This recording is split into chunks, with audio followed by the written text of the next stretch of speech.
todos praticamente tinham contato com o produto, tá? Esse produto de limpeza.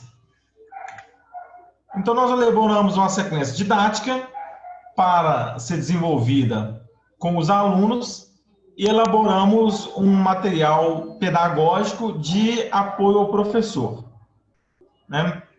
Essa sequência didática, ela, ao final, de cada módulo, ela tinha algumas produções escritas e essas produções escritas, elas foram analisadas a partir da análise textual discursiva.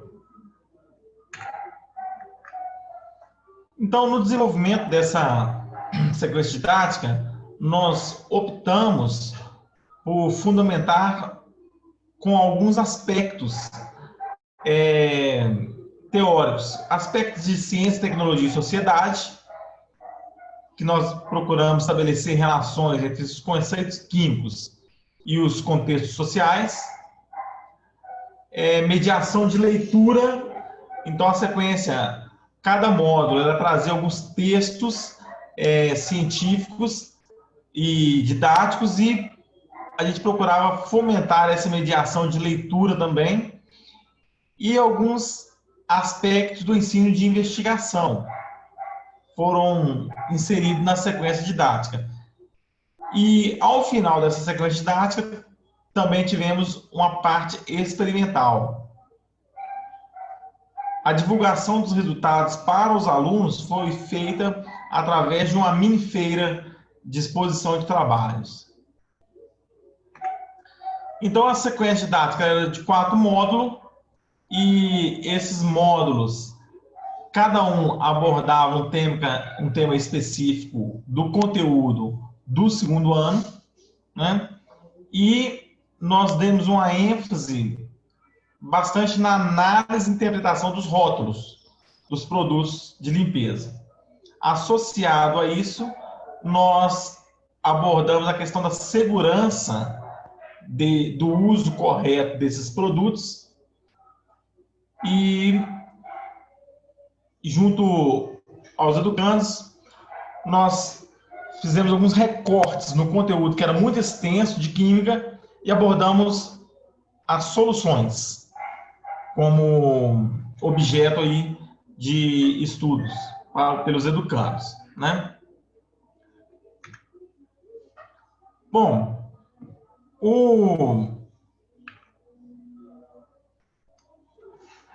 após a aplicação da sequência de didática nesses 4 módulos, foram 16 aulas de 45 minutos, e a partir da análise da produção escrita dos educandos, nós tivemos alguns resultados que foram bem positivos, né? Como a sequência ela abordava a questão do uso seguro e adequado do produto de limpeza,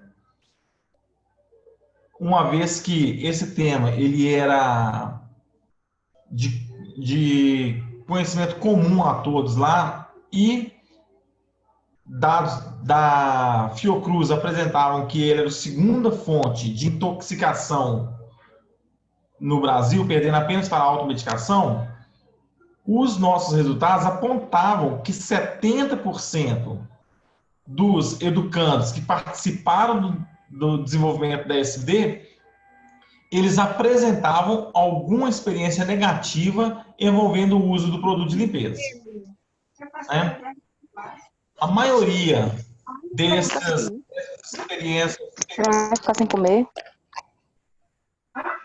Ela vai ficar sem comer? Eu vou ficar sem comer porque eu não quero comer.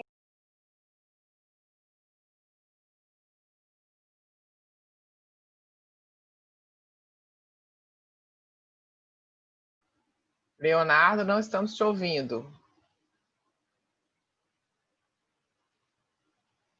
Leonardo, não estou ouvindo você. Ah, pronto, agora voltou.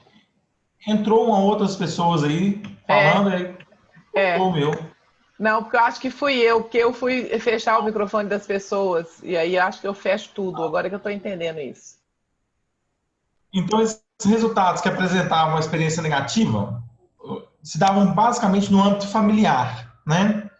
E grande parte dessa experiência negativa relacionada ao uso inadequado era porque a maioria, 67%, não tinha uma prática de leitura dos rótulos daqueles produtos de limpeza. Então, eles usavam de maneira inadequada, muito porque não tinham a prática de ler o rótulo e o manual de uso ali.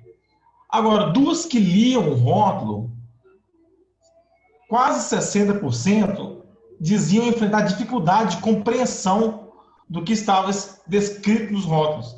Se fosse pelo tamanho da letra, porque eles achavam que as letras eram muito pequenas, ou eles tinham dificuldade de interpretação das informações contidas ali, né? E 70% desses educandos que responderam a SD afirmavam que realizavam algum tipo de mistura envolvendo produtos de limpeza.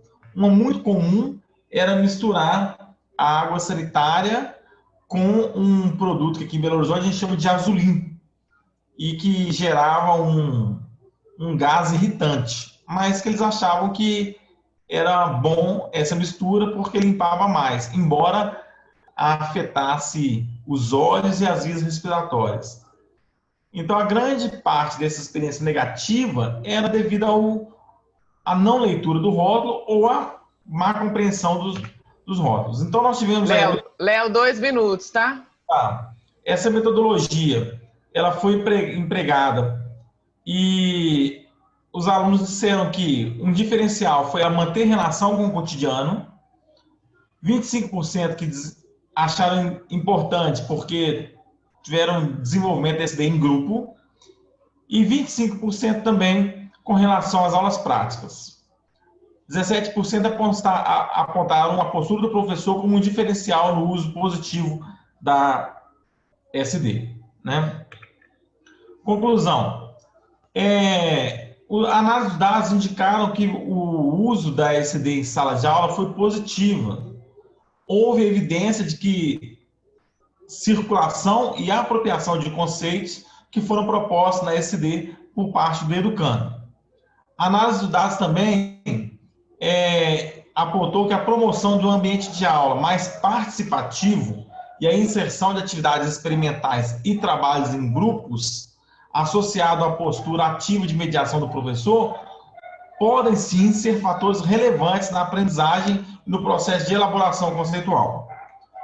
Então, nós concluímos que foi positivo o uso da SD para a abordagem do tema soluções e concentrações em química. Aí está um pouco das referências que nós utilizamos para o desenvolvimento do trabalho. Tá? Muito obrigado. Obrigada, Léo. O terceiro trabalho, deu tempo certinho. Tá todo mundo legal aqui no... O terceiro trabalho vai ser apresentado pelo Luiz Felipe Carvalhais Leal, e é o Micro-organismos como agentes de despoluição das águas, uma prática investigativa para a educação de jovens e adultos.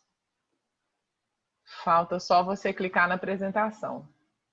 Ou é o Léo que está aí ainda? Ainda é o Leonardo. Não, ele que está aqui ainda. Leonardo, você precisa desconectar a sua apresentação para o colega...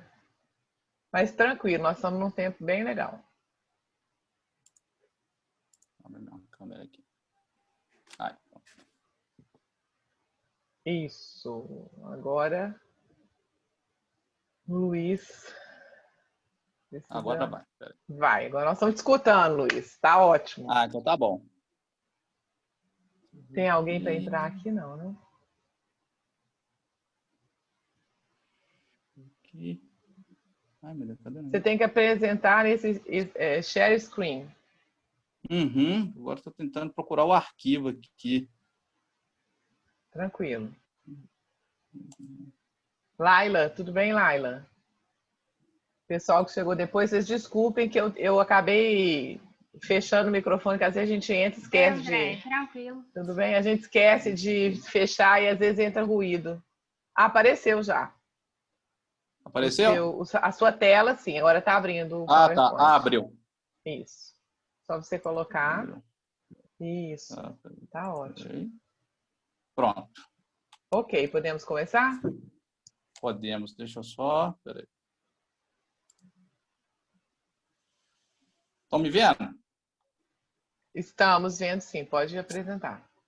Então tá. Então, o meu trabalho, né, o título do meu trabalho é Micro-organismos como agentes de despoluição das águas. Foi uma prática investigativa aplicada a duas turmas, né, da EJA. Foi meu trabalho de conclusão de mestrado. Eu sou aluno egresso do Profibio, da UFMG, né, e o estudo da despoluição de ambientes aquáticos foi feito com alunos da EJA, de uma escola aqui da Zona Leste de Belo Horizonte, né. Como o trabalho abordou os micro-organismos, então ele está dentro da educação ambiental, que ela é garantida pela Constituição Nacional, pelas leis 9.795 de 99, 6.938 de 81, pela LDB também de 96 e também é um eixo transversal da PCN de 2000, né? O ensino de ciências por investigação, né, muito trabalhado por esses autores, né, onde eles dizem que o trabalho, né, o ensino por investigação tem que ter problematização, levantamento de hipóteses, testes de hipóteses, análise de resultados, elaboração de conclusão. E esse ensino de ciências também ele é abordado na BNCC e também está presente, né, nos parâmetros curriculares nacionais. E o estudo de micro-organismos, além dele ser um trabalho muito divulgado também, né, na literatura científica, ele também, né, ele é endossado pela BNCC e pelos parâmetros curriculares nacionais. Como é que se deu a metodologia desse trabalho? Foi fornecido aos alunos o tema e, juntamente, foi trabalhado com eles a forma como poderíamos montar as atividades para que eles pudessem associar o processo de despoluição com os micro-organismos. Então, foram elaborados inicialmente, né, 2 questionários, um foi aplicado antes da primeira atividade, o outro ao final do trabalho. Os questionários eles eram constituídos de 9 questões abertas, né, discursivas, onde os alunos poderiam escrever com as palavras deles o que eles achavam dos temas. Algumas perguntas eram se eles entendiam, o que eles entendiam por poluição, o que era poluente, como é que o ser humano pode, né, atua na poluição do meio ambiente, como é que eles enxergam o processo de despoluição, se é só mediado pela ação humana ou se tem micro-organismos envolvidos. A análise dos dados obtidos foi uma análise qual e quantitativa, né? Foi feita uma análise quantitativa com porcentagem e qualitativa utilizando o Bardan, né? onde as respostas foram categorizadas em adequadas, não adequadas, e alguns alunos acabaram deixando as respostas em branco, ou a letra foi legível, então acabamos descartando esses dados. A primeira prática foi uma prática que envolveu o processo de diluição, utilizando borra de café, garrafa PET, então foi um trabalho que acabou sendo até interdisciplinar, com a ajuda dos professores de matemática e de química da escola, né? Após essa primeira atividade, foi pedido aos alunos que eles fizessem uma pesquisa sobre estação de tratamento de esgoto, onde eles deveriam, né, pesquisar o que é uma ET, quais são as etapas do processo de tratamento do esgoto, qual é a participação dos seres vivos nesse esgoto, o que acontece com esse esgoto após a redução da carga orgânica, para onde que esse esgoto é enviado. Depois dessa pesquisa, foi elaborado, né, foi planejado juntamente com os alunos, aí eles já tiveram uma atuação mais ativa, de como é que a gente poderia trabalhar, né, o processo de despoluição na escola. Como é que poderia ser montada uma prática para que eles pudessem visualizar esse processo de despoluição. As ideias foram as mais férteis possíveis. E, com a ajuda do meu orientador, na época, achamos prudente utilizar o quê? As folhas presentes no jardim da escola, porque eles propuseram muito lixo, então o odor que seria gerado deixaria um ambiente inacessível. Então, aqui na imagem, né, mostram aqui 6 figuras do processo, desde o início, que é a imagem A, até o final do processo, quando os alunos, né, teve a virada do ano, na imagem F, onde eles puderam visualizar a mudança de cor, presença ou não de odor. Eles visualizaram os micro-organismos, utilizando o celular como microscópio, né? Tem até um site do Manual do Mundo que ensina como é que você pode transformar um microscópio ou celular em microscópio utilizando aquelas lentes convergentes de canetinha a laser.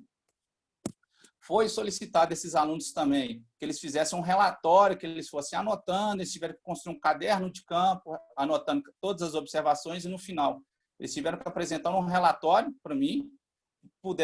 Alguns apresentaram individualmente, outros se organizaram em grupos, e ao final foi apresentado um questionário, né, pós-atividade, cujo objetivo foi saber como é que ocorreu o aprendizado desses alunos, se eles conseguiram compreender, se aquelas defasagens de conhecimento que eles tinham, elas foram superadas, e quais foram as defasagens que persistiram. Então, os resultados que nós obtivemos foram: ocorreu um aprendizado e aumento do conhecimento com relação ao papel dos micro-organismos na redução da carga poluidora das águas, porque muitos achavam que o processo que ocorria numa estação de tratamento de esgoto era somente com produtos químicos. Eles não conseguiam relacionar a ação dos micro-organismos nesse processo e nem na natureza. O estudo sobre a despoluição, né, foi mais significativo e atrativo aos estudantes da EJA, devido às atividades de natureza investigativas, porque eles se tornaram personagens ativos na construção do seu conhecimento, né? Ocorreu também uma construção da consciência socioambiental com relação à resposta dada, né, pela natureza, a poluição das águas, pela ação dos micro-organismos. O que quer dizer isso? Eles conseguiram entender que o homem ele polui muito rápido, mas a natureza ela tem seu tempo, e esse tempo ele é muito mais lento na resposta do que a resposta do ser humano ao poluir o ambiente. E, como um produto também, foi uma sequência didática, né, que foi um dos produtos do meu trabalho de mestrado, contendo todas essas atividades trabalhadas com esses alunos ao longo do período, né, do ano letivo de 2018. Considerações finais, né? Os exercícios investigativos se mostraram ferramentas efetivas para o entendimento da ação dos seres vivos microscópicos na limpeza de ambientes aquáticos. Houve ganho e consolidação de conhecimento pelos estudantes, né? Também conseguimos ver onde é que essas atividades, o que elas não conseguiram sanar de deficiências e dúvidas dos alunos, né? Essas atividades se mostraram estimuladoras à aprendizagem e foram uma boa estratégia para tentar reduzir os índices de evasão escolar da EJA. Porque, como bem dito pelos dois outros alunos aí, os outros colegas, a turma da EJA é muito heterogênea, são alunos que vêm direto do trabalho, então eles chegam na sala muito cansados, desmotivados, porque muitos, né, tiveram traumas em anos anteriores, várias reprovações no ensino médio regular, então chegam na EJA achando que também não vão dar conta. E essa redução da evasão foi comprovada porque as minhas aulas na escola eram o primeiro horário e o último horário. E eu deixei para dessa atividade prática sempre no último horário. Então, na hora da chamada, eu percebia que pouquíssimos alunos iam embora, ou até mesmo as minhas últimas aulas, elas tinham mais alunos do que as primeiras aulas. E um agradecimento à CAPES, né, que foi a agência que fomentou o meu estudo do mestrado, é o Profibio, do ICB, o FMG. E aqui tem algumas referências, né, da literatura que foi utilizada para a elaboração desse TCM e desse produto que foi essa sequência didática. Obrigada. Você ainda tem 2 minutinhos. Você quer? Não, tá. Usar? Deu. Achei que ia Deu? passar do tempo. Não. Quando faltar 2, eu aviso. Não, Deu? tá. Deu. Então tá ótimo. Muito obrigada, Luiz. Que bom que deu tudo certo, funcionou. Então, pessoal, se vocês que chegaram depois, se vocês quiserem colocar alguma pergunta, alguma questão no chat, ou irem anotando para a gente conversar depois, né? Te agradeço muito, viu, Luiz? Então, podemos seguir. O próximo trabalho é o Noé que vai nos apresentar. Noé de Oliveira Neto. O ensino de física na educação de jovens e adultos, reconstruindo os conceitos de calor e temperatura. Só um minutinho aqui, deixa eu zerar aqui, peraí só um pouquinho, parar, zerar. Falta você só colocar no modo de apresentação. Isso. Você já está preparado? Está tudo funcionando aí? Tá, para mim tá tranquilo. Ótimo. A hora que tiver ok para você. Tá, pode começar, tá? Obrigada. Beleza. Pessoal, bom dia, né? Foi bom eu ter ficado para esse momento, porque os colegas, muitas das coisas, né, que foram faladas nos trabalhos anteriores, refletem, obviamente, no meu trabalho junto com a professora Regina, que trata sobre essa questão da reconstrução dos conceitos de calor e temperatura numa turma de educação de jovens e adultos em uma escola pública aqui de Minas Gerais. Bom, primeiro eu queria explicar um pouquinho desse título, né? Porque às vezes quando aparece essa palavra reconstruindo conceitos, dá a sensação que a gente vai modificar, né, esses conceitos. Mas, na verdade, o reconstruindo aqui, ele traz a ideia de usar do ancorador, usar daquilo que o aluno traz de conceito do seu cotidiano para que ele consiga chegar ao conceito, digamos, cientificamente aceito, né, desses dois termos físicos aí, calor e temperatura. Então, a partir desse conceito, a gente trabalhou com os alunos a formação de uma sequência didática. Nós conseguimos trabalhar com eles uma sequência didática dentro do projeto da minha dissertação de mestrado. Eu acho que eu estou com um problema aqui para passar a tela, Andréia. Aí, obrigado. Não, passou. Passou, obrigado. Então, a primeira coisa, né, que eu trouxe aqui foi aprender física é tarefa fácil. Eu acho que, vou falar da física, né, porque está dentro do meu campo de atuação maior aí, mas acho que aprender no sentido mesmo da palavra não é fácil em momento algum, né? Mas aprender física dentro de uma realidade escolar, onde a gente vivencia aí ainda o uso excessivo da aula tradicional, aquele posicionamento passivo do aluno, bem como o posicionamento do professor como detentor do conhecimento, isso dificulta ainda mais o nosso processo, né? O processo de ensino e aprendizagem.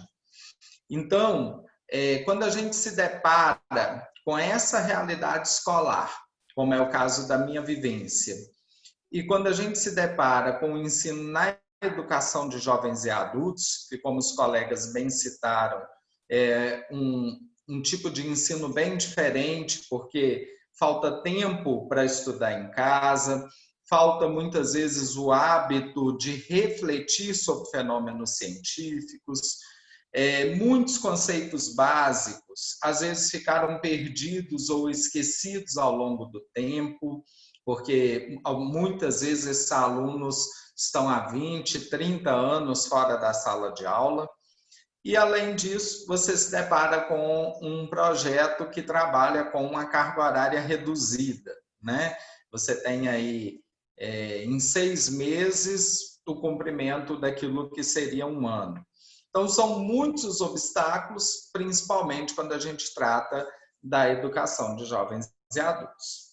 O que motivou, principal motivação desse trabalho, né, como dissertação do meu mestrado, foi a minha prática. Desde 2008 que eu trabalho nessa mesma escola com a educação de jovens e adultos, trabalho também com a educação regular, mas a educação de jovens e adultos sempre foi uma modalidade que me encantou, então essa foi a principal motivação.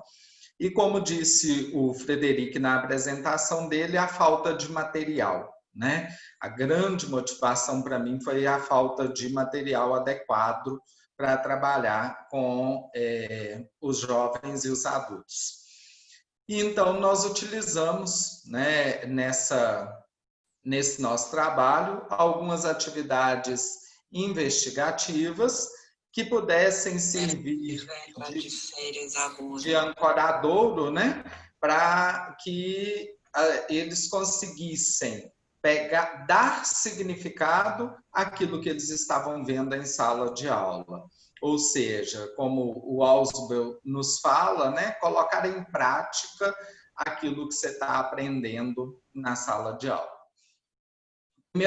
primeiro passo nosso, né, após as autorizações da Superintendência Regional de Ensino, da escola e dos próprios alunos, foi uma análise de perfil dessa turma.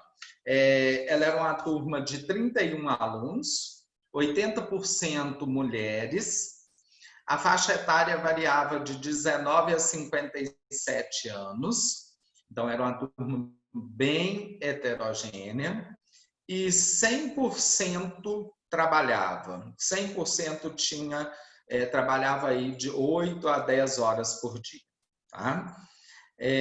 O tema calor e temperatura ele foi escolhido para coincidir com a proposta curricular e do segundo ano, né, do segundo período da EJA, e também porque essa escola é uma escola que não possui laboratório e a gente precisava adequar práticas investigativas que pudessem ser colocadas na sala de aula. A partir de então, nós começamos a produção do material e a renovação constante desse material, porque à medida que a gente ia aplicando, nós dividimos a sequência didática em guias. À medida que a gente ia aplicando esses guias, a gente via a necessidade de renovar de acordo com a turma. Bom, foram produzidos e aplicados 5 guias didáticos, sempre buscando começar com uma atividade prática, antes mesmo de introduzir o assunto. A aula inicial, a aula introdutória era geralmente uma atividade prática. Essa atividade, ao longo dela, à medida que ela ia sendo desenvolvida, ia acontecendo os debates. Depois, né, o aluno ia para casa, refletia sobre aquela prática que ele desenvolveu, tentava visualizar aquilo no seu cotidiano. A gente voltava para uma aula expositiva dialógica, onde ele geralmente recebia um texto de apoio. Esse texto formava a sequência didática. Depois da leitura e discussão desse texto, eles partiam para a resolução de atividades, sempre buscando debatê-las. Essas atividades a gente trabalhou muito com questão discursiva, porque, como disse o colega da apresentação anterior, Luiz, elas facilitam, né, para que o aluno coloque o seu pensamento de uma forma mais ampla. E logo depois, né, geralmente na terceira ou quarta aula, vinha a correção das atividades. Sempre buscando, né, como professor da turma, ter o papel de mediador, né? Sempre buscando mediar, mais ouvir do que falar. Luiz, faltam 2 minutos. Obrigado. O guia didático número 1 trabalhou diferença entre calor e temperatura. E aí a gente buscou com procedimentos simples, como, por exemplo, água quente, água gelada e o tato, eles conseguirem diferenciar temperatura de calor e colocar para a gente, expressando através dos seus relatos, qual que era a sua percepção. Né? Tudo começava com os relatos da própria percepção e o que eles achavam que estava acontecendo. O segundo guia, nós tratamos de funcionamento de termômetros e escalas térmicas, com um termoscópio também constituído de madeira, mangueira, lâmpada e cola epox. O terceiro guia, dilatação térmica, aproveitamos da prática anterior para falar sobre o processo de dilatação. No quinto, propagação de calor, onde os alunos, apenas utilizando as mãos e vela, eles conseguiram, né, falar sobre os processos de propagação de calor. E o quinto guia, sobre mudança de fase das substâncias. Bom, o que nós sentimos foi um enorme envolvimento da turma, muita apresentação de casos do cotidiano. Então, como era uma turma bastante participativa, né? A turma se envolveu no processo, eles levavam casos do cotidiano para a sala de aula. que era exatamente o que a gente esperava. Levantamento de questões, às vezes, não previstas, né? Diante da prática da atividade investigativa, os próprios alunos levantavam assim, mas e se eu fizesse desse jeito? Então, não tinha um roteiro muito fixo para essas práticas, porque nós deixamos eles mais à vontade. E uma evolução muito grande na formulação das respostas, principalmente utilizando linguagem científica do primeiro guia didático do último guia didático. Então, nós acreditamos que alcançamos o nosso objetivo, né? Que foi o de tornar o aluno mais questionador. Eles se mostraram extremamente comprometidos com o trabalho e empolgados em aplicar na prática aquilo que eles estavam aprendendo.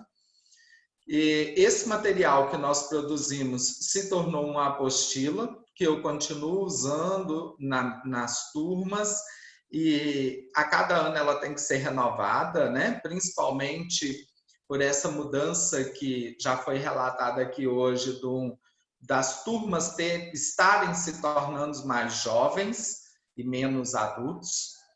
E o que a gente pretende é produzir outros materiais ainda nessa mesma linha, mas com outros temas da física. Aqui estão algumas das referências que nós usamos para o nosso trabalho, e eu gostaria de agradecer e pedir desculpas que eu extrapolei um pouquinho o tempo aí. Obrigada, viu?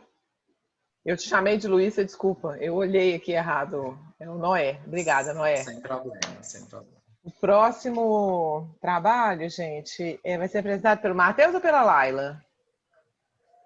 Por mim, Andréia. Matheus.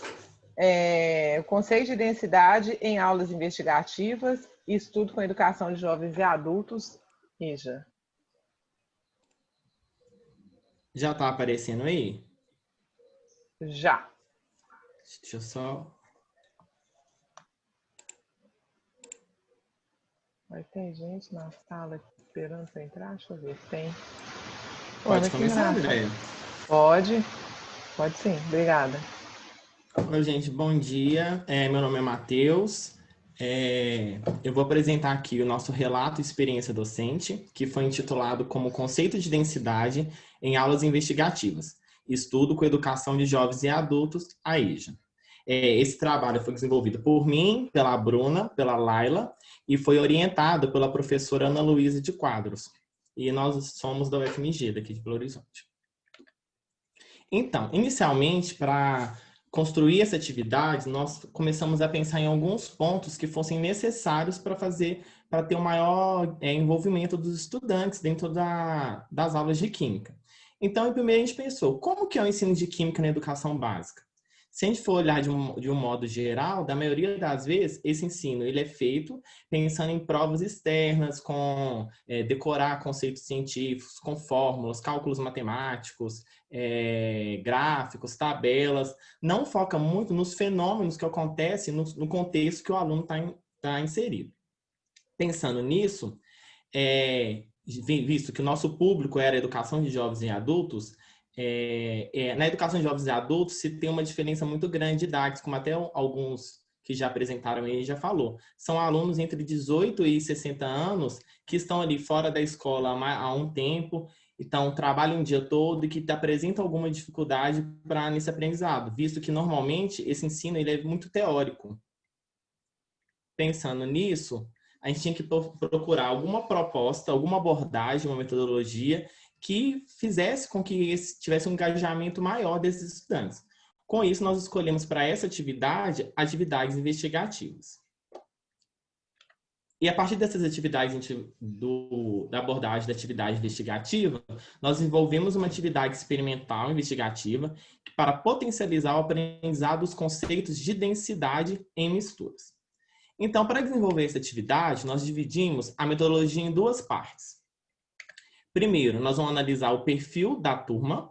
Então, como que é essa turma para a gente conseguir construir a atividade com foco nas necessidades daquela turma.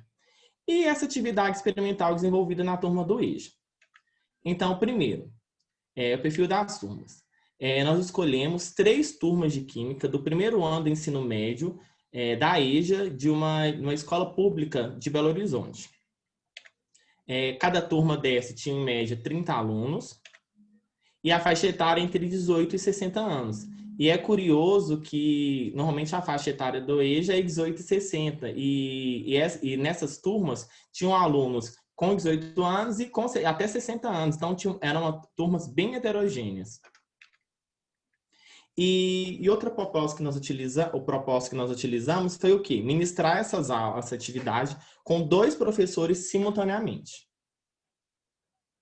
para sair um pouco do que é o tradicional do ensino.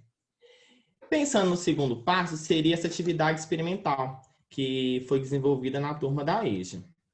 É uma atividade experimental investigativa, com a participação maior desses alunos, com uma problematização inicial, que seria uma mistura do café com leite, visto que a mistura do café com leite está presente no contexto do dia a dia dos estudantes, então não seria nada que uma mistura diferente do que eles já conheciam.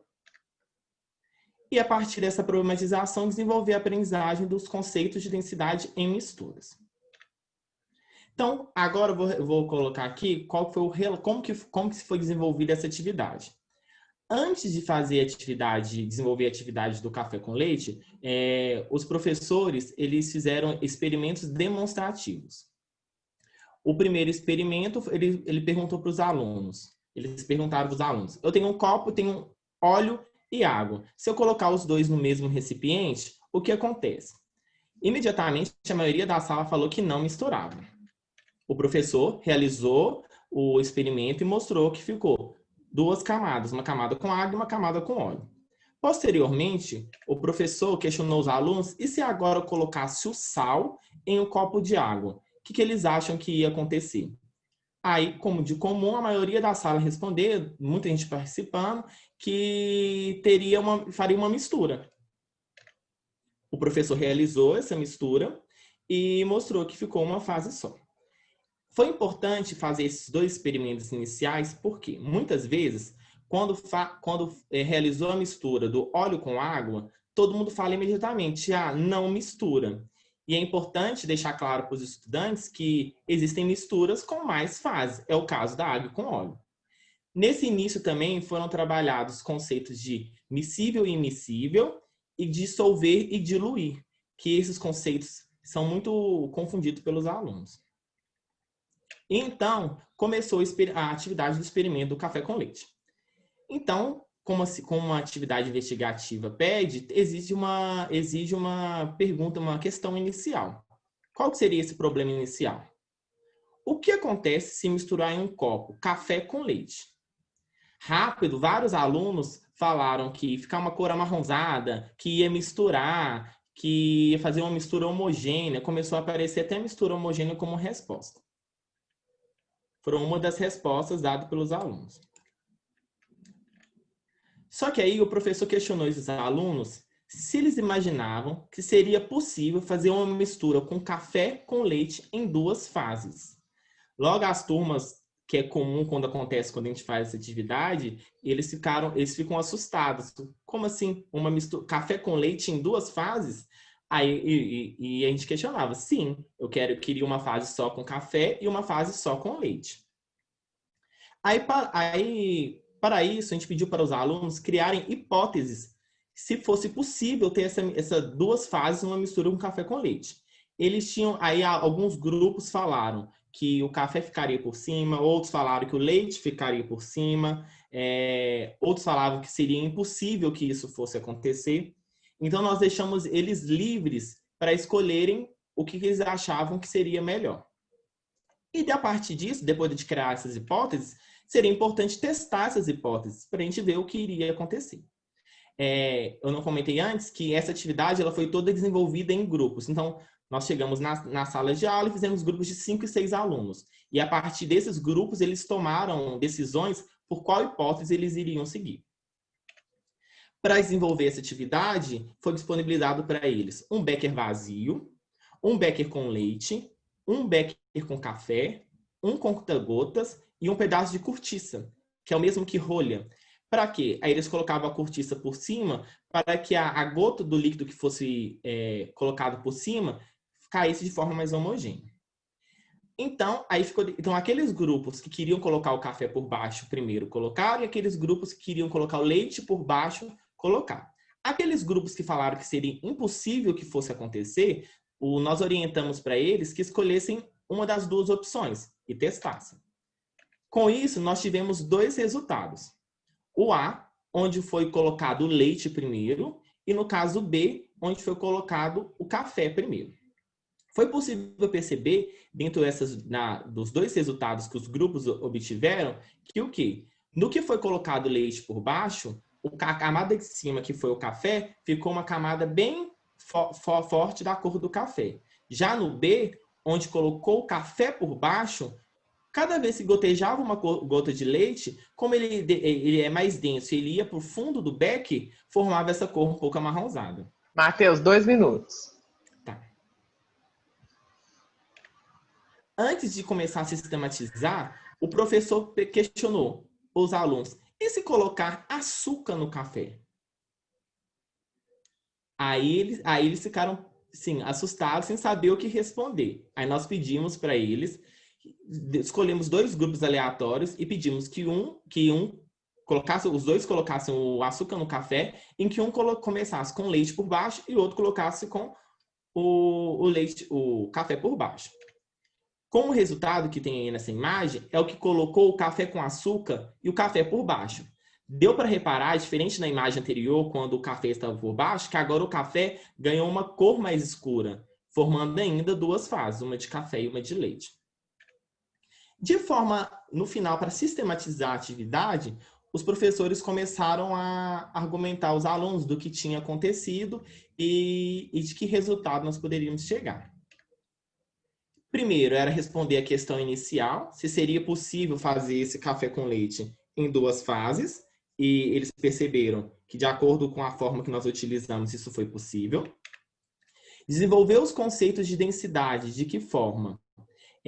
A partir da discussão, nós chegamos a uma conclusão que, ao colocar o açúcar dentro do café, aumentou o número de partículas dissolvidas. Como aumentou o número de partículas dissolvidas naquele líquido, aquele líquido se tornou mais denso.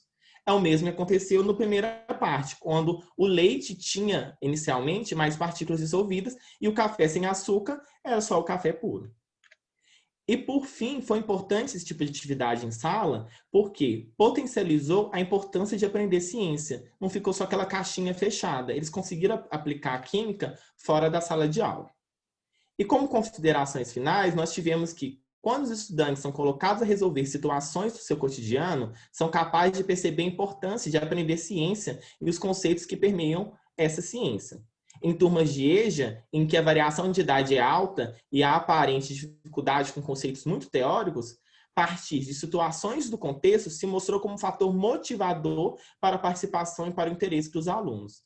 E, por fim, atividades com caráter investigativo, essa no caso realizada, possibilitou que esses estudantes aprendessem os conceitos básicos de densidade. Essa foi a referência que a gente usou como base para a nossa apresentação. E queria agradecer. Obrigado e desculpa aí ter passado um pouquinho do tempo. Eu que agradeço, Matheus. Foi ótimo. Foi só um pouquinho. Muito obrigada. Então, pessoal, encerramos as apresentações, né? Agora, nós temos um tempinho. São 11h30. Terminamos com 10 minutos. Passamos um pouquinho, né? 10 minutos do previsto. A gente deveria ter terminado 11h20.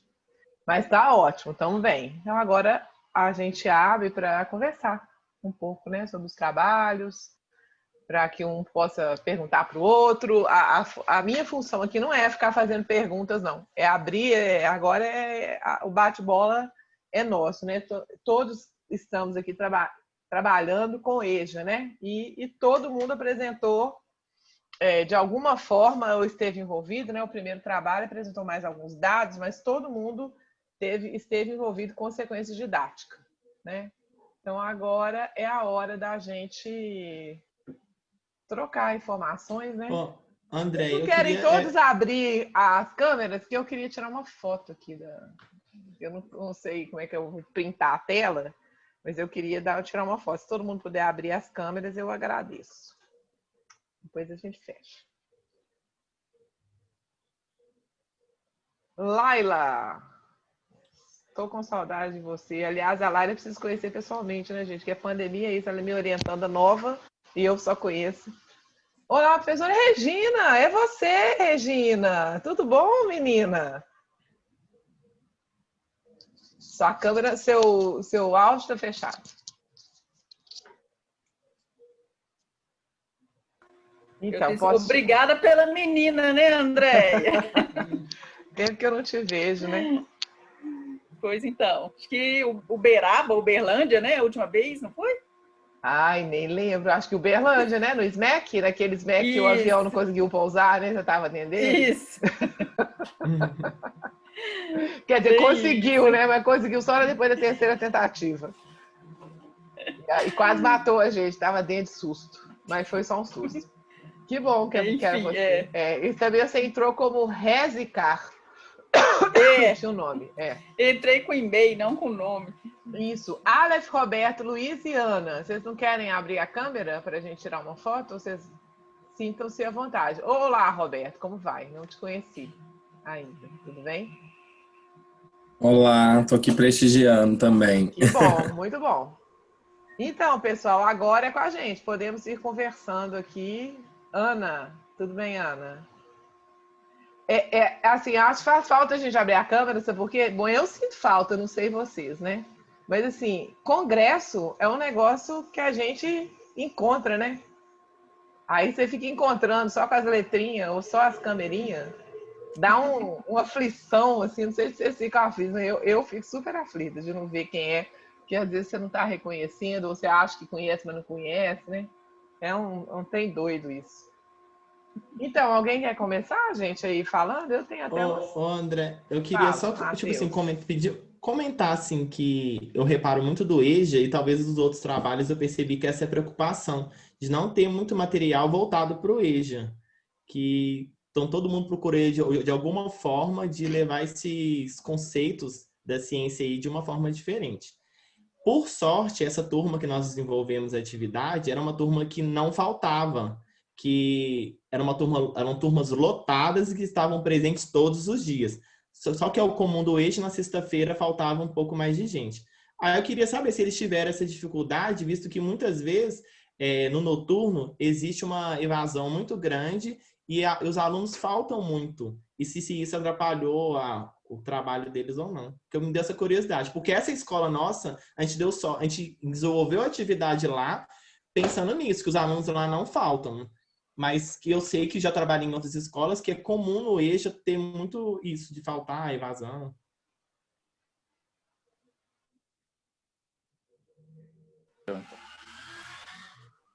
Leonardo, o Luiz vai falar que Leonardo também tem experiência com isso, né, Leonardo? Da turma nossa lá, né? Fala, Luiz. A escola onde eu apliquei, esse é um grande problema, né? Porque como é uma escola mais de periferia, então tinha aluno meu que acordava, era 4h30 da manhã e chegava cansado, então o marido ligava, o menino estava passando mal, saía. Então, mesmo reduzindo, né, como eu falei, que foi uma ferramenta que diminuiu a evasão, ainda a evasão na minha escola ainda era muito grande, né? Tanto que, quando a gente pega a chamada do início do ano, lá tem 30 meninos matriculados. Aí, no decorrer do ano, vai para 20, vai para 15, aí já chegou turma que acabou o semestre com 8 alunos, né? Então, esse foi um grande problema até para bolar essa metodologia, né? Porque como eu precisava muito de laboratório, né? Então os meninos acham que o laboratório você vai chegar lá com eles, vão construir uma bomba atômica, eles vão descobrir, né, a cura de uma doença que ninguém está conseguindo descobrir. E na hora que, no primeiro momento, na hora que eu mostrei para eles as práticas, principalmente a primeira que eu usei, garrafa PET, ficou um pouco frustrado, né? Mas eu consegui que os meninos comprassem a minha ideia, né? Eu não sei porque eu sou um dos poucos professores que desço com os alunos da EJA para o laboratório, não laboratório, um espaço lá que eles falam que é de laboratório. Mas foi um problema que eu enfrentei até para analisar os questionários, porque eu tinha muito questionário né, antes da aplicação das atividades, e a quantidade que eu tive para analisar foi muito pequena depois. Eu fiquei até com medo de, na hora de cruzar os dados, dar uma falsa interpretação. Mas eu acho que esse é um problema comum, tá? Eu dou aula na prefeitura também, e eles têm o que eles chamam hoje de geração ativa. São os meninos que não cumpriram até o 9º ano na idade regular, ou seja, chegou com 14, 15 anos, não concluiu o 9º ano, vai todo mundo para geração ativa. As turmas começam cheias. Ano passado mesmo, terminou com 4 alunos dentro da sala de aula. É que é muito comum, né? É. Eu acho que muitas vezes, muitas pessoas desanimam de criar material para o EJA pensando nisso. Ah, eu vou criar um material que eu vou chegar lá na sala de aula e não vou conseguir desenvolver esse material. E isso dificulta muito. Aí acaba criando pro diurno, né? Pro regular, É. Eu acho até uma boa, né? Porque você pega lá, você tá a primeira semana, o primeiro mês de aula, você já pega já o perfil da turma, então você vai montando uma aula, vai escolhendo os conteúdos que infelizmente, que tem que atrair esses meninos, né? O professor não fica muito preso no livro didático. Ô, Léo, será que você não compartilha com eles a cartinha que o seu aluno escreveu? Você tem ali? Olha, eu tenho que estar no arquivo aqui, mas eu tenho ela em memória, né? Aham, é legal isso. Se eu contar então rapidinho a história dele para falar sobre a carta, porque ele era um aluno negro, já de mais de 60 anos, e sempre chegava atrasado. E era sofreu um pouco de bullying, digamos assim, né? Um pouco de deboche. E um certo dia, numa aula ele falou sobre petróleo.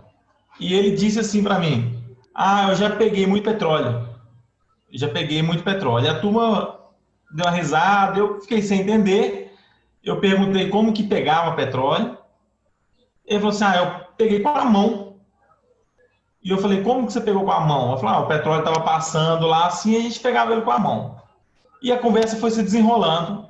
E no final, ele tinha ido na década de 80, me parece, para o Iraque, com a grande construtora brasileira, e tinha tomado chá com o Saddam Hussein. Então, esse foi um aluno que estava na minha sala da EJA. E eu tentando dar aula, sendo que ele poderia estar dando aula no meu lugar lá, né? E ele fez uma carta ao final do semestre, dizendo que ele voltou a sonhar e que ele, que achava que não era capaz de aprender mais nada, tinha aprendido muita coisa nova, embora ele se achasse velho, né? E foi muito marcante, porque o nome dele é Marinho Rufino, senhor Marinho Rufino, porque ele tinha uma carga de experiência de vida fenomenal, né? Foto tomando chá com o Saddam Hussein foi fora do quadrado. E dentro da sala da EJA, a gente tinha essa dificuldade, né, de tentar motivá-los a ir à escola, porque as minhas aulas eram no fim de semana ainda. Chega o fim de semana e estão mais cansados, né? Agora, eu vejo uma dificuldade muito grande quando a escola não compra a ideia da EJA ser uma modalidade diferente da modalidade regular. E aí os professores querem replicar nas turmas da EJA aquele método que não dá certo nem no regular, né? Quanto mais na modalidade específica da EJA. Seja método de ensino, método de avaliação e carga de atividades, né? Então, eu percebo isso, é uma dificuldade, talvez, de conscientização de muitos colegas nossos, que não têm formação específica para a EJA, né? Sim. Então, tem muita boa vontade, mas às vezes não tem dificuldade. Mas quando a diretoria da escola assume um compromisso, ajuda bastante. É o que eu vejo, principalmente na minha escola, né? O pessoal tem muito preconceito. Na EJA é o que sobra, né? Principalmente o Estado tem muita designação, então o pessoal fica doido para pegar as aulas de manhã, já tem uma certa resistência para dar aula fundamental à tarde por causa das crianças, né? Que a gente pega menino, principalmente do sexto até o 9º ano. A EJA acaba indo todo mundo para designação. Eu sinto ainda que eles não compram essa ideia, né? Que é uma educação diferente. Infelizmente, na minha escola, para alguns professores é o que sobra. Principalmente o pessoal que é mais novato, é o que sobra, né? Esse ano, por exemplo, eu não estou dando aula na EJA, porque eu fui obrigado a assumir turma de regular. Ele não pode designar turma, não pode distribuir turma da EJA para o efetivo, porque ela pode encerrar na metade do ano, você fica, né? Só de curiosidade, como que está a evasão agora nessa época de Covid? Olha, pode falar. Nas escolas que eu trabalho, nós não estamos tendo muito retorno dos alunos, né? A gente tem insistido bastante nos PETs, mas não tem retorno.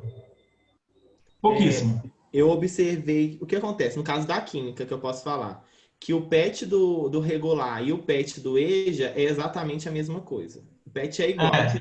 Então, não foi pensado para o EJA, foi pensado para o regular. Com isso, os meninos estão com muitas dificuldades. E a quantidade de entrega do PET é muito baixa. E como o PET é o documento que vale para o aluno com a frequência dele, não tem como o professor fazer muito. E se o professor também tenta fazer muito, você não consegue atingir todo mundo, porque nem todo mundo tem acesso à internet. Então, acaba que tá muito complicado em relação a tudo isso. Eu observei, Regina, 2 fatores importantes aí desse período também. Um é essa questão que o Matheus já pontuou, né, do PET não ser específico para a EJA. Então, eu recebi muitas mensagens dos meus alunos assim, professor, mas isso está muito diferente do que a gente fazia na sala de aula. E outra questão é porque nós tivemos na turma, por exemplo, de segundo período EJA, eu tive 32% de devolução de material. Então, quer dizer, a maior parte não conseguiu fazer, não deu conta de mandar. E com isso, a superintendência não permite o ciclo deles avançarem para o 3º período, que teria que ter avançado em julho. Então, eles foram desistindo, a evasão foi grande, eles foram saindo dos grupos e falando, nós já estamos em agosto, nós já estamos em setembro, era para a gente estar no 3º ano e nós não estamos, nós estamos com o mesmo material do 2º. Então, também não teve esse cuidado de lembrar que o período letivo deles começava um novo ciclo em julho. Então, isso motivou bastante a evasão.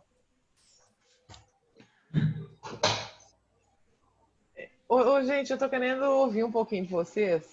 Como que foi para vocês essa chegada aí no ensino de ciência por investigação? Né? Essa questão dessa prática diferenciada, né? Queria ouvir se alguém queria compartilhar, assim, como é que foi para a formação de vocês? Como a gente conheceu? Como a gente conheceu? E para a formação também, sabe? Assim, então, você propor uma atividade investigativa e fazer o acompanhamento, como vocês fizeram, né? Eu queria que vocês falassem um pouco sobre a repercussão para a formação de vocês como professores. Eu falo assim, na questão de fazer atividades diferentes, eu e a Bruna, a gente fala a mesma coisa sempre. Nós somos privilegiados durante a graduação com um projeto que era tipo PIBID, chamava Práticas Motivadoras do Ensino de Química em Escolas Públicas de Belo Horizonte, um nome gigantesco. O que acontecia? Que nós criávamos aulas temáticas e íamos no contraturno da escola só para aqueles alunos que queriam assistir. Só que mesmo assim tinham muitos alunos que eram turmas mistas, 1º, 2º, 3º ano do ensino médio, muitas turmas queriam assistir essas aulas. E eles eram testes para a gente de tudo. Então, como não tinha aquela obrigação do ensino com nota, com tudo, então a gente conseguia usar diferentes abordagens durante essas aulas. E isso foi muito bom, que motivou todos que participaram desse projeto, quando a gente conversa hoje, tentam fazer aulas diferentes a partir disso. Mas eu falo que foi um privilégio nosso de ter, quando a gente entrou na faculdade, existia esse projeto. Que nem todo mundo tem essa oportunidade. Pode falar, Andréia? Claro. Bom dia, eu entrei com o e-mail do meu filho depois que eu fui perceber. Sim, você é a Bruna, né? Isso. O Matheus estava falando aí sobre a nossa experiência, que foi uma experiência muito boa para a gente, e até hoje nós tentamos trabalhar em conjunto, aí eu, Laila, Matheus, entre outros, que a gente teve a oportunidade de estar juntos nesse projeto. Eu também fiz parte do PIBID, né? Que nos ajuda bastante com essas novas metodologias, que nos ajuda a criar novos tipos de aula, aulas que chamam a atenção dos meninos, porque querendo ou não, a gente chega em sala de aula, se a gente for pensar pela própria graduação, um pouco desmotivados, porque vai mais pelo ensino tradicional, porque os próprios professores da universidade utilizam de um ensino totalmente tradicional, não são todos, mas é a grande maioria. Então, eu imaginei, quando eu entrei no curso de licenciatura, que eu fosse aprender a ser professor. Eu acho que muita gente pensa nisso, né? Eu vou entrar no curso para eu aprender a ser professor.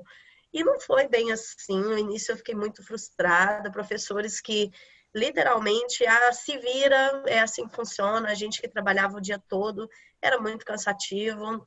E prova em cima de prova, 2 provas de 33, uma de 34, aquilo acabava com a gente, porque se a gente afundasse numa prova, teoricamente tinha que fechar as outras. Então isso causou uma frustração no início e, assim, a gente foi tocando o barco até um certo ponto que dava um desânimo. Depois que eu conheci o projeto, eu pensei assim, dá para ser um professor legal dentro de sala, para trazer interação para os meninos, para eles se engajarem na sala de aula, dá para fazer aulas diferentes. É trabalhoso criar sequência didática, trabalhar com ensino investigativo, sala de aula invertida, ensino híbrido, entre outras aí, mas dá para fazer.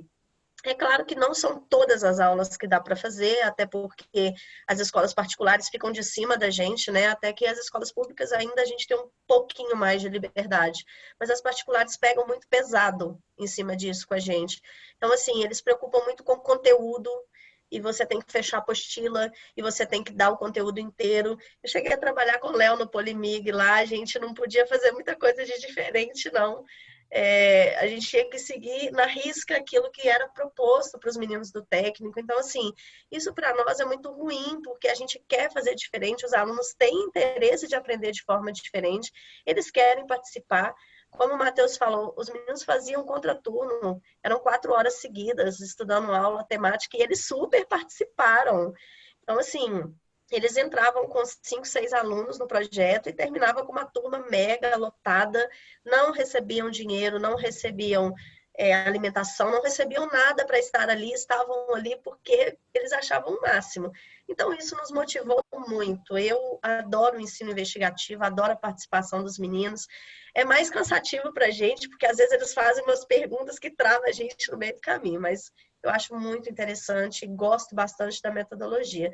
Acho que se todos tivessem oportunidade de participar de novos métodos e metodologias, abordagens de ensino, tivessem possibilidade de aprender, de poder trabalhar com isso, eu acho que seria muito mais viável dentro de sala, as aulas seriam menos cansativas, tanto para nós quanto para os estudantes.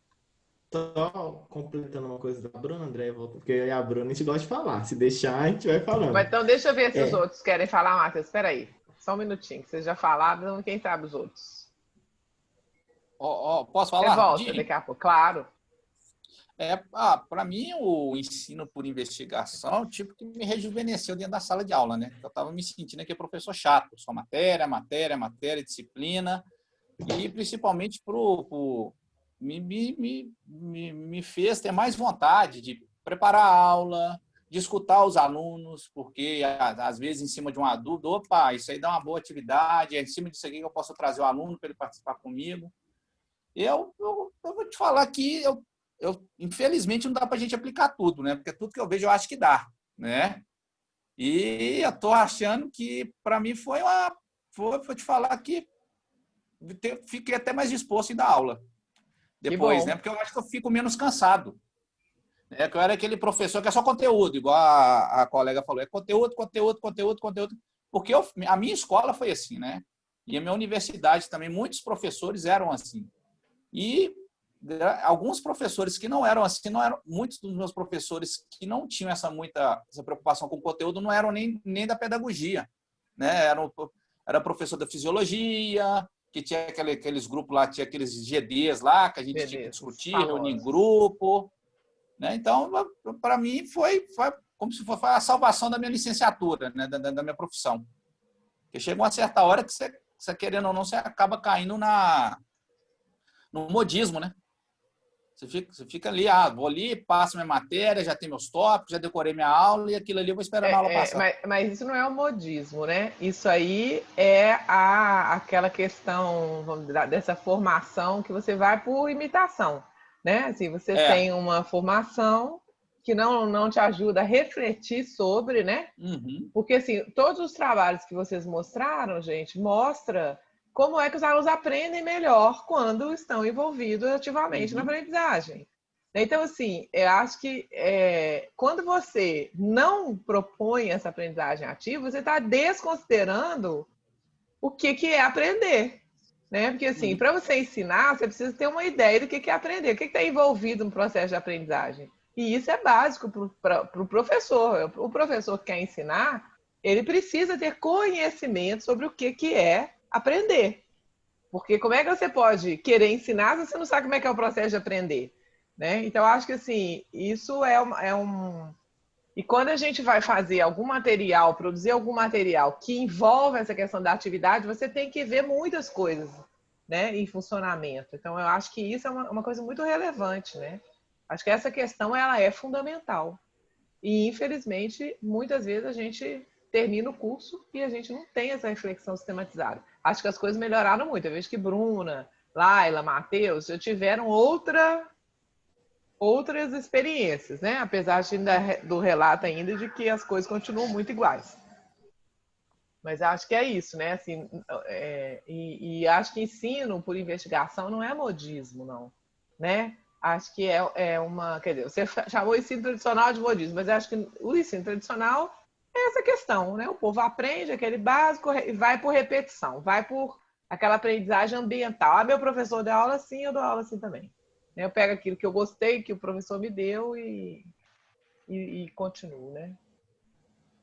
Mas esse ponto, André, é tão interessante que, assim, eu enfrentei como principal desafio no início os alunos entenderem a importância daquela aula ali.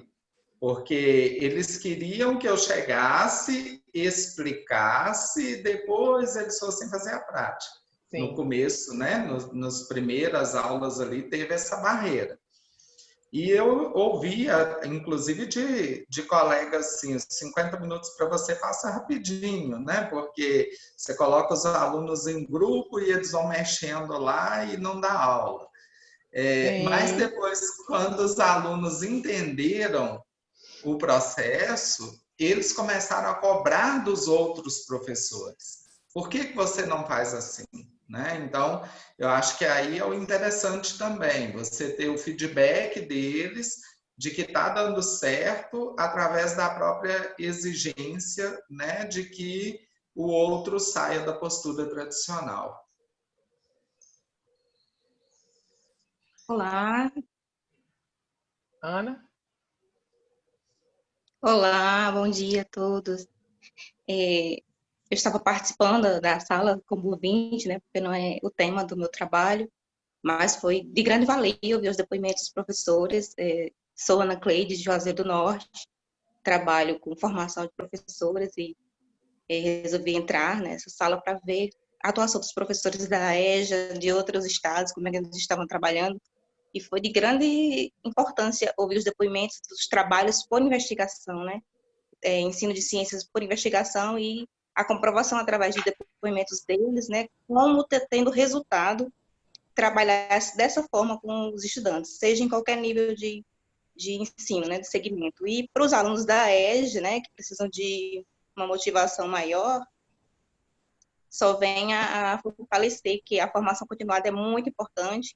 Eu não sei como acontece aí, né, com os professores que apresentaram os trabalhos, mas aqui nós trabalhamos com formação de professores e tentamos levar essa abordagem, né, do ensino por pesquisa, por investigação, para que os estudantes aprendam, né, ciências e aprendam na prática, né, por problematização, como vários professores falarem isso nos seus relatos, né, foi bastante interessante ouvir os depoimentos e saber, né, a preocupação de cada professor, que hoje aí se apresentou, com a aprendizagem dos seus alunos. E a melhor forma, né, a melhor estratégia para que os alunos compreendam e aprendam ciências. Muito obrigada pela vivência promovida por vocês hoje. Parabéns. Obrigada a você por ter conectado com a gente, né? Ô, Matheus, acho que agora você pode falar de novo. Não, que eu só ia comentar que quando a Bruna tá falando que no início, logo depois, quando comecei a dar aula, eu reclamava de todos os professores e falava, eles não querem fazer, é o professor que não quer fazer nada, é o professor que não quer dar aula diferente. Aí, com a vivência, eu comecei a ver que tem professor que não conhece, nunca ouviu falar de uma atividade investigativa, nunca ouviu falar de CTS, nunca ouviu falar de metodologias ativas. Tem até vontade de querer fazer coisas diferentes em sala de aula, mas não conhece. Então, eu acho que falta um pouco da universidade fazer esse link, igual eu disse, que eu e a Bruna e a Laila tivemos na nossa graduação, para motivar. Eu acho que as pessoas que acredito que estão aqui, que apresentaram trabalho, conseguiram desenvolver trabalhos assim, porque tiveram algum momento na faculdade que despertou interesse em relação a isso. Mas se o professor não vê também, ele não vai conseguir fazer. E eu comecei a reparar muita gente que quer fazer, mas que não conhece. Matheus, vocês, como acontece a questão? Tem programa de formação continuada para os professores do seu estado, do seu município? Olha, existe pós, igual na UFMG, mas eu nunca vi nenhum curso, por exemplo, do estado que capacitasse os professores em relação a isso. Com licença, aqui no estado tem chama Escola de Formação. Escola de Formação. De vez em quando tem alguns cursos lá. Inclusive, agora foi aberto alguns cursos de capacitação. Mas cursos específicos, assim, para a educação de jovem adulto, não. Para o estado, não. Tem alguns cursos rápidos, né? Tem um agora que foi ofertado, específico para a EJA, que eu acho que até a Analise que está à frente, mas não é pela Escola de Formação. Ana, aqui, nós quase todos aqui somos de Belo Horizonte, né? Tem a professora Regina, que é de Viçosa, mas a maioria aqui, o pessoal de Belo Horizonte. A UFMG tem um mestrado, um programa de mestrado chamado Promestre, que é específico para professores. Né? Estão aqui, o Matheus e o Léo são meus orientandos no Promestre. O Léo foi me orientando, o Matheus é me orientando e a Laila também, minha orientanda atual. Esqueci alguém, não, né? Então, o Promestre ele é voltado para a formação de professores. Nós temos a linha de ensino de ciências, né? E é onde o Matheus, Leonardo e Laila estão, mas é presencial, né? O CECIMIG, o CECIMIG é uma unidade da UFMG que fica na Faculdade de Educação. O CECIMIG oferece um curso de especialização em ensino de ciências por investigação, que ele era parcialmente à distância presencial. Eu acho que ele não abre para o Brasil inteiro, ele abre com alguns polos específicos, eu não estou me lembrando mais agora qual é o funcionamento atual do curso, sabe? Em termos de estado... Sim, professora André. Fala. Acho que era isso que você ia responder. Em termos de município, oferecer formação de professores ou Estado fornecer formação específica. Então, são iniciativas da universidade, essas duas, né? A PUC também tem, PUC-MG tem programa de formação de professores. Agora, o Estado, eu vou te falar, tem um tempão que eu não sei de uma ação mais efetiva. Nós já coordenamos, inclusive eu coordenei a equipe de Química. Nós tivemos há muito tempo atrás uma formação continuária de professores, que os professores vinham para a UFMG, ficavam conosco, um programa maravilhoso que durou apenas o projeto piloto. Depois nunca mais se ouviu falar desse assunto, né? Então, assim, a gente essa parceria com o Estado, ela tem sido muito difícil, né? Muito restrita, muito pontual. André, pessoal, vou pedir Sim, gente, aqui eu ia até falar com vocês, nós já estamos no horário, viu? Nós podemos continuar conversando, Andréia, mas não tem problema. Mas quem precisar sair, fica à vontade. Tem a UFMG também, que eu sou egresso, e tem o Prof. Bio também, né? Que ensina de biologia, mas voltado para o ensino de investigação. Também tem. Ele é em rede nacional. O Prof. Bio, sim. Né? É verdade. Porque tem o pessoal até do Nordeste. Eu não sei se o estado do Ceará tem universidade. Mas como ele é financiado pela CAPES, então são vários polos, né? E ele é semipresencial, né? Tem o Prof. Ki também. Caso encontre. Isso, em Viçosa. Ah lá, a Regina quer falar. Não, rapidinho, falando aqui em Viçosa, nós temos o polo do Prof. Ki, né? Tem o polo do Mestrado Nacional Profissional em Ensino de Física, do qual o Noé fez parte, né? Temos agora também o mestrado profissional em ensino de ciências e matemática, que já tem, a primeira turma está iniciando, a segunda, né? Deve iniciar. Então, tem algumas iniciativas, né? Quer dizer, tem uma local e outras nacionais, né? Então, alguma coisa está tentando, mas concordo com a Andréia, como iniciativa do Estado, faz tempo que não tem nada, né? Um bom tempo, A PBH aqui, ela oferece alguns cursos, né, para os professores, que tem uma feira de ciência que a pegada dela agora está sendo ensino por investigação. Sim, né? Eles têm verdade. A prefeitura. A prefeitura ela trabalha com parceria. Pessoal, vou parabenizar pelos trabalhos. A minha pergunta bom, né? E vou precisar me retirar. Eu acho que todos nós esse programa de formação. Eu falo, quando a Bruna falou, me lembrou a Andréia, viu, Andréia? Por quê? No início reclamando, eu sempre reclamava Bruna, muito, né? Eu achava um horror. Eu falei, gente, isso está parecendo uma reunião da Andréia participando, hein? Não é, gente? Lá no início, né, Regina? Eu sempre reclamava muito lá. Um abraço para todos, viu? Obrigada, Regina. Obrigada por estar com a gente aqui, viu? Gente, então vamos encerrar, né? Dando parabéns a todos, que vocês continuem aí na batalha pelo ensino de ciências por investigação, que a gente não abandone aí a caminhada. Certo? Certinho. Obrigada, viu, gente? Obrigado, gente. Todo mundo. Tchau. Tchau. Tchau, tchau. Parar de gravar.